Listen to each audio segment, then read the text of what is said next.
नमस्कार साथीहरू, तपाईहरु हेर्दै हुनुहुन्छ हाम्रो च्यानल टेक्नोटिप्स। पहिला मानिसहरू डायरी, कपी अथवा नोटबुकमा आफ्नो सुझाव अथवा महत्त्वपूर्ण जानकारीहरू लेख्ने गर्थे अनि पत्रिका, म्यागजिन, रेडियोबाट त्यो शेयर गर्ने गर्थे। तर आजको आधुनिक समयमा भने इन्टरनेटमा शेयर गर्न मन पराउँछन् अनि त्यही कुरा हामी ब्लगमा पाउँछौं। ब्लग एउटा गुगलले दिएको फ्री सर्भिस हो जहाँ तपाईहरुले जसको प्रयोग गरेर आफ्नो विचार, आइडिया, महत्त्वपूर्ण जानकारीहरू संसारभरि शेयर गर्न सक्नुहुन्छ। ब्लग एउटा वेबसाइटको जस्तै हुन्छ जुन फ्रीमा बनाउन सक्नुहुन्छ। त्यहाँ तपाईहरुले कुनै पनि कोडिङ गर्नुपर्ने छैन। वेबसाइट र ब्लगमा एउटा फरक भनेको वेबसाइट बनाउन तपाईहरुसँग कम्प्युटर प्रोग्रामिङ ल्याङ्ग्वेजको नलेज हुनुपर्छ, तर ब्लगमा जो कोही पनि सजिलै छिट्टै एउटा पर्फेक्ट वेबसाइट बनाउन र सजिलै कस्टमाइज गर्न पनि सकिन्छ साथीहरू। सुरुमा ब्लग फ्रीमा बनाउन सक्नुहुन्छ, तर बिस्तारै तपाईहरुको ब्लगमा धेरै ट्राफिक आउन सुरु भएपछि, अर्निङ गर्न सुरु गर्नु भएपछि तपाईहरु आफ्नो हिसाबले डोमेन, होस्टिङ किनेर कस्टमाइज गरेर चलाउन सक्नुहुन्छ। तर सुरुमा तपाईहरु सब डोमेनबाटै चलाउन सक्नुहुन्छ। ब्लगमा आर्टिकल, फोटोज, भिडियोहरू सजिलै राख्न सक्नुहुन्छ। ब्लगमा लेख्नु भएको कन्टेन्टलाई पोस्ट भनिन्छ।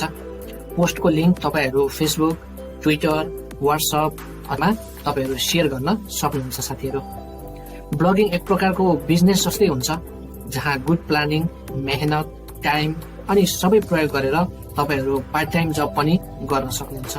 ब्लग लेख्ने व्यक्तिलाई ब्लगर भनिन्छ। तपाई पनि मोबाइल, ल्यापटप, कम्प्युटर जस्तो डिभाइसबाट ब्लग बनाउन सक्नुहुन्छ, तर तपाईको डिभाइसमा वाइफाई वा डाटा कनेक्ट हुनुपर्छ। अब ब्लगर बन्नको लागि ब्याचलर डिग्री अथवा कुनै पनि धेरै राम्रो एजुकेसन हुनुपर्छ भन्ने छैन साथीहरू। तपाईहरुसँग कुन विषयमा नलेज, आइडिया छ, जुन विषयमा तपाईहरु धेरै भन्दा धेरै कन्टेन्ट अथवा पोस्ट लेख्न सक्नुहुन्छ, त्यही विषयमा त्यही सब्जेक्ट तपाईहरु चुज गरेर स्टार्ट गर्न सक्नुहुन्छ।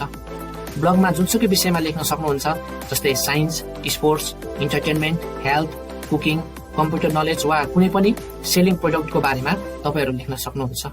अनि सामान्य विषय होस् अथवा महत्त्वपूर्ण विषय होस्, तपाईहरु सजिलै आफ्नो विचार अनि जानकारी तपाईहरु अरूलाई शेयर गर्न सक्नुहुन्छ साथीहरू। ब्लगमा पोस्ट लेख्नु अनि ब्लगको डिजाइन गर्नुको साथै ब्लगलाई चलाउन चाहिने जे पनि गर्छन् ब्लगरले, त्यसलाई ब्लगिङ भनिन्छ।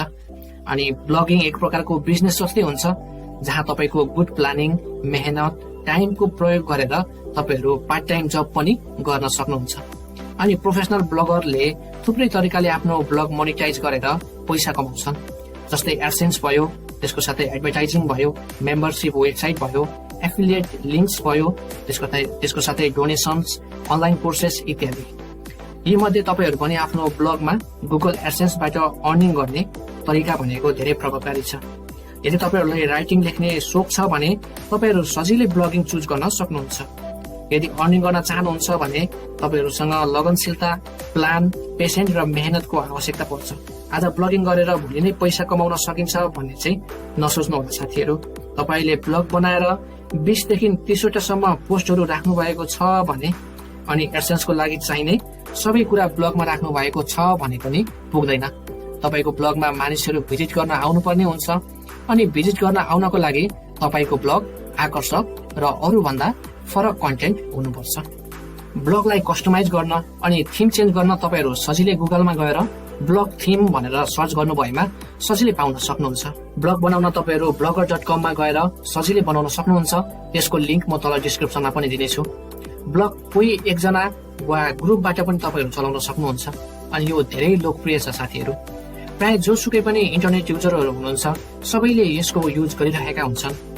जस्तै यदि तपाईहरु गुगलमा गएर कुनै सब्जेक्टमा सर्च गर्नु भएको छ भने तपाईले खोज्नु भएको टपिकमा धेरै जानकारीहरू पाउन सक्नुहुन्छ अनि त्यो जानकारी पनि कोही न कुनै ब्लगरले नै ब्लगमा राखेकोले नै त्यहाँ शो गरेको हुन्छ।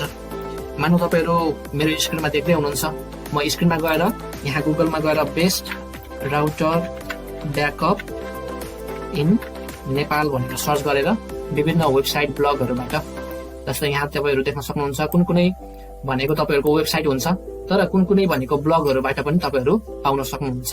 जस्तै यहाँ तपाईहरु देख्न सक्नुहुन्छ best router backup in Nepal भनेर बताएको छ। यो टेक्नो टिप्स द्वारा लेखिएको हो। जस्तै मेरो ब्लगबाट मैले यो पोस्ट गरेकोले तपाईहरू यहाँ सर्च गर्नुभयो भने, गुगलमा सर्च गर्नुभयो भने यहाँ सजिलै तपाईहरू पाउन सक्नुहुन्छ। यसरी तपाईहरूले कुनै पनि जानकारीमा गुगलमा गएर सर्च गर्नुभयो भने धेरैभन्दा धेरै जानकारीहरू तपाईँ ब्लगबाट पाउनुहुनेछ अनि केही जानकारीहरू वेबसाइटबाट पनि पाउनुहुनेछ। अब त्यसो भए यदि तपाईहरूसँग कुनै पनि प्रश्न छ भने ब्लग सम्बन्धी तपाईहरू कमेन्टमा गएर तल कमेन्ट गर्न सक्नुहुन्छ।